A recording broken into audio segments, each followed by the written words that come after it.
Apa hukum perempuan sholat ke masjid? Yang satu mengatakan perempuan nggak boleh ke masjid.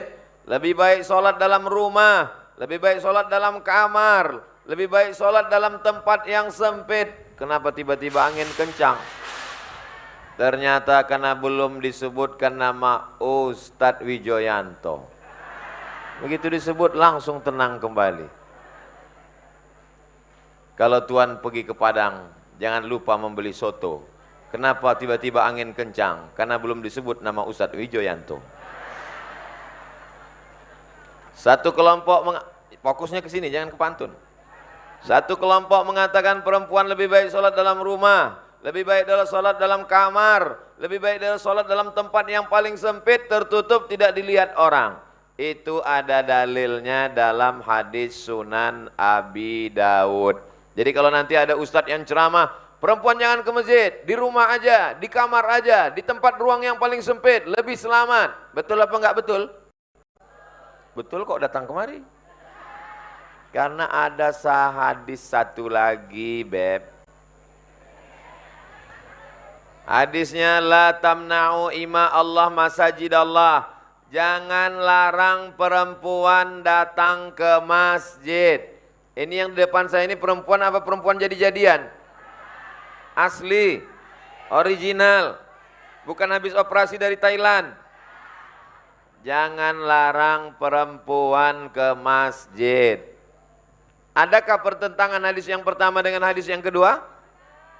Memang susah mikir kalau belum makan siang ya. Hadis yang pertama mengatakan perempuan jangan ke masjid. Hadis yang kedua mengatakan jangan larang perempuan ke masjid. Nabinya berapa? Satu. Kok hadisnya bisa berbeda? Makanya ada namanya ilmu mukhtaliful hadis. Jadi kalau ada orang mengatakan ini terjadinya kontradiktif antar masyarakat, banyak sekali pendapat begini begono, ini karena kita tidak berpegang kepada sunnah. Marilah kita kembali kepada sunnah, insya Allah kita akan bersatu. Orang hadisnya aja beda kok. Hadisnya dua, yang satu mengatakan jangan ke masjid, yang satu mengatakan jangan larang orang ke masjid. Maka yang menyelesaikan masalah ini adalah ulama. Apa kata Imam Nawawi di halaman 28? Ustadz Somad nulis buku kok ditulis Arab gundulnya Pak Ustadz? Saya udah tulis terjemahnya. Seperti kita bertamu ke rumah orang, ada kacang, ada agar-agar, nggak usah dimakan semua, sesuaikan dengan kemampuan gigi. Kalau mampunya agar-agar, ya agar-agar aja, kacangnya jangan dikunyah. Kalau mampu semuanya, telan.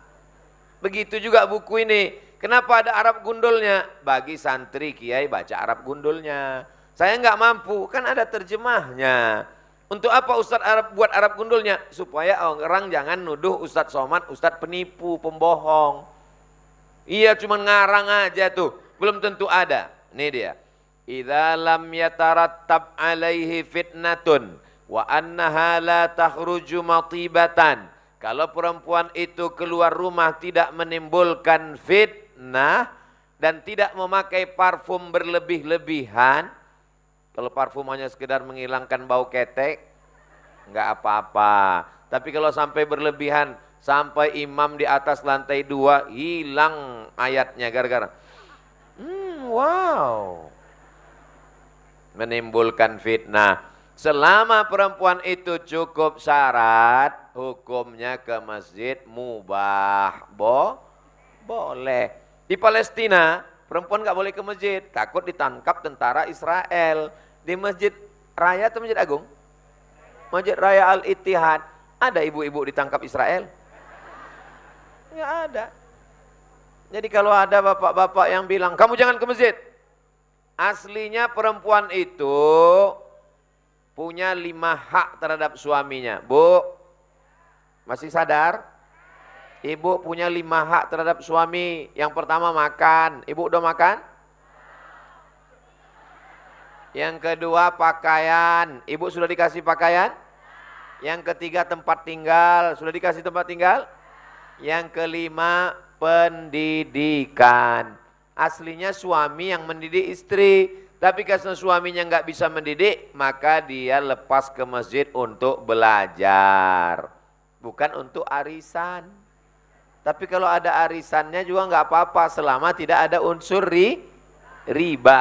Yang kelima, mesti ada perhatian dari suami. Karena kalau suami tidak memperhatikan istrinya, istrinya akan mencari perhatian suami orang.